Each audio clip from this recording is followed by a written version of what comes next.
کافر انسان اور متقی انسان میں کیا فرق ہوتا ہے؟ شیطان کس انسان کے اوپر قابض ہوتا ہے؟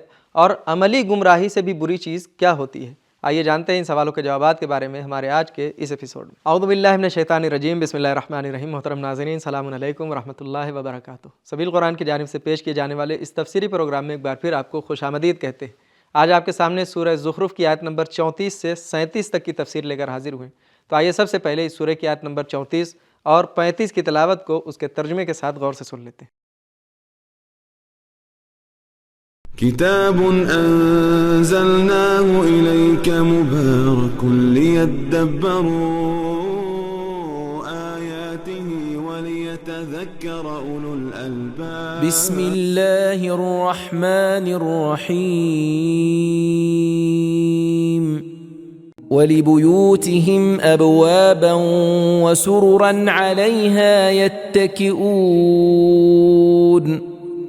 وَزُخْرُفًا وَإِن كُلُّ ذَلِكَ لَمَّا مَتَاعُ الْحَيَاةِ الدُّنْيَا وَالْآخِرَةُ عِندَ رَبِّكَ لِلْمُتَّقِينَ۔ اور ان کے گھروں کے دروازے اور تخت بھی چاندی کے کر دیتے جن پر وہ تکیہ لگا کر بیٹھتے ہیں، اور سونے کے بنا دیتے، اور یہ سب ساز و سامان تو بس دنیاوی زندگی کے چند روزہ ساز و سامان ہیں جو مٹ جائیں گے، اور آخرت کا سامان تو تمہارے پروردگار کے ہاں خاص پرہیزگاروں کے لیے ہے۔ بہترین تلاوت اور ترجمے کو سن لینے کے بعد اب آئیے دیکھتے ہیں کہ یہ دونوں آیتیں ہمیں کیا پیغام دیتی ہیں۔ کتاب انزلناه الیک مبارک لیدبروا آیاته۔ پیغام نمبر 1، کافروں کی نگاہ میں زینت اور زیور کی اہمیت ہے، اور متقی لوگوں کی نگاہ میں آخرت کی کامیابی اور سعادت اہم ہے۔ نمبر 2، متقی لوگ اپنے دنیاوی گھر کی سجاوٹ اور زینت کے بجائے آخرت کی فکر میں رہتے ہیں، اور ان سب کو اللہ نے فراہم کیا ہے۔ نمبر 3، اللہ کے جوار اور اس کے پاس حضور کے فیض کا کسی چیز سے مقابلہ نہیں کیا جا سکتا۔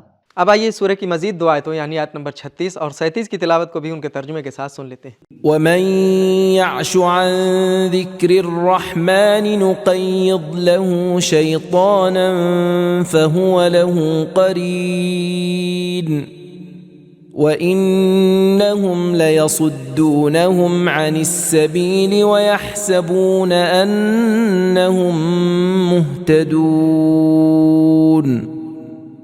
اور جو شخص خدا کی یاد سے اندھا بنتا ہے، ہم گویا خود اس کے واسطے ایک شیطان مقرر کر دیتے ہیں، تو وہی اس کا ہردم کا ساتھی ہے، اور وہ شیاطین ان لوگوں کو خدا کی راہ سے روکتے رہتے ہیں، باوجود اس کے وہ اسی خیال میں ہیں کہ وہ یقینی راہ راست پر ہیں۔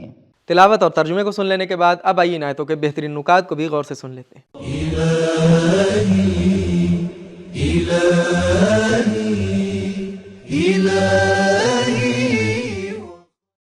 نکات۔ پچھلی آیتیں کافروں اور ان کے مادیات میں غرق ہو جانے کے بارے میں تھیں، اور یہ آیت زینت و زیور میں غوطہ ور ہونے کے ایک اثر کو بیان کر رہی ہے۔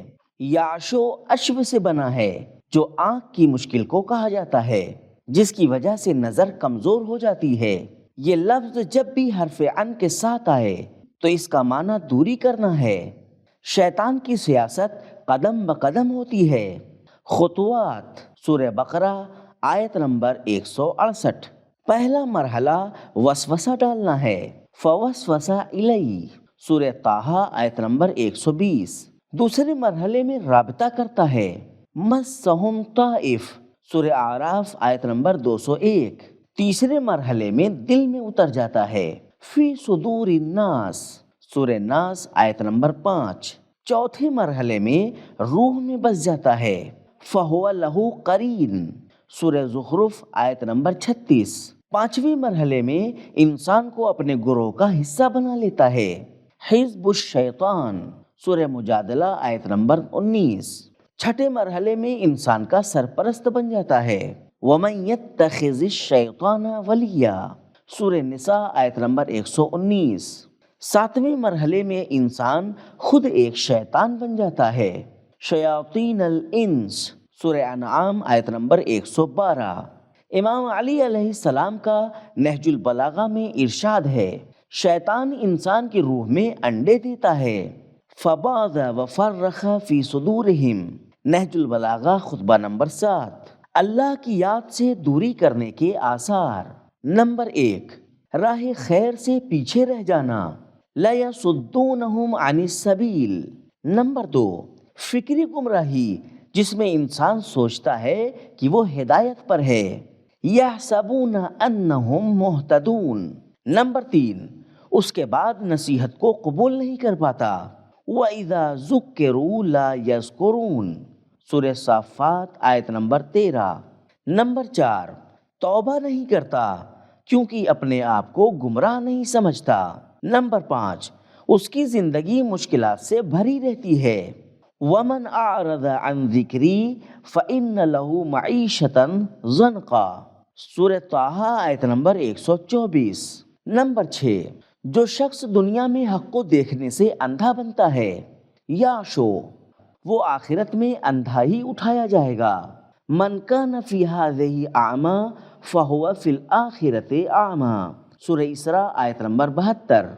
ہر دم ساتھ رہنے والا شیطان ہو سکتا ہے دوست، شوہر یا زوجہ یا برا شریک ہو۔ اس کی دلیل یہ ہے کہ شیطان کا لفظ نکرہ آیا ہے تاکہ ہر طرح کے شیطان کو شامل ہو جائے۔ نماز رحمان کا ذکر ہے، اقیم الصلاۃ لذکری، سورہ طٰہٰ آیت نمبر 14۔ قرآن رحمان کا ذکر ہے، نحن نزلنا الذکر، سورہ حجر آیت نمبر 9۔ لہذا جو شخص نماز اور قرآن کو چھوڑ دے اور دوری کرے وہ شیطان کے قبضے میں ہوگا، فَهُوَ لَهُ قَرِينٌ۔ نکات کو سن لینے کے بعد اب آئیے ان دونوں آیتوں کے پیغامات کو بھی ملاحظہ کر لیتے ہیں۔ كتاب أنزلناه إليك مبارك ليدبروا آياته۔ پیغام نمبر 1، شیطان کا مسلط ہونا ہمارے ہی اعمال کا اثر ہے۔ نمبر 2، دل یا تو رحمان کا گھر ہوگا یا شیطان کا۔ نمبر 3، رحمت کے سرچشمے سے منہ پھیر لینے کی سزا شیطان کی بندگی اور غلامی ہے۔ نمبر 4، شیطان انسان کو حق کے راستے سے روکنے کی سنجیدہ کوشش کرتا ہے۔ نمبر 5، عملی گمراہی سے بری چیز فکری گمراہی ہے۔ تو محترم ناظرین، آج کی ویڈیو میں ہم نے یہ جانا کہ کافر انسان کی نگاہ میں زینت اور زیور کی اہمیت ہوتی ہے، مگر متقی انسان کی نگاہ میں آخرت کی کامیابی اہم ہوتی ہے۔ اسی لیے متقی انسان دنیاوی گھر کو سجانے کے بجائے آخرت کی فکر میں رہتا ہے۔ جو شخص قرآن اور نماز کو چھوڑ دے وہ شیطان کے قبضے میں ہوتا ہے، اور عملی گمراہی سے بری چیز فکری گمراہی ہوتی ہے۔ یہ تھے ہمارے سوالوں کے جوابات۔ ملتے ہیں اگلے ایپیسوڈ میں، تب تک کے لیے شکریہ، خدا حافظ۔ سبیل قرآن، قرآنی سماج کی پہچان۔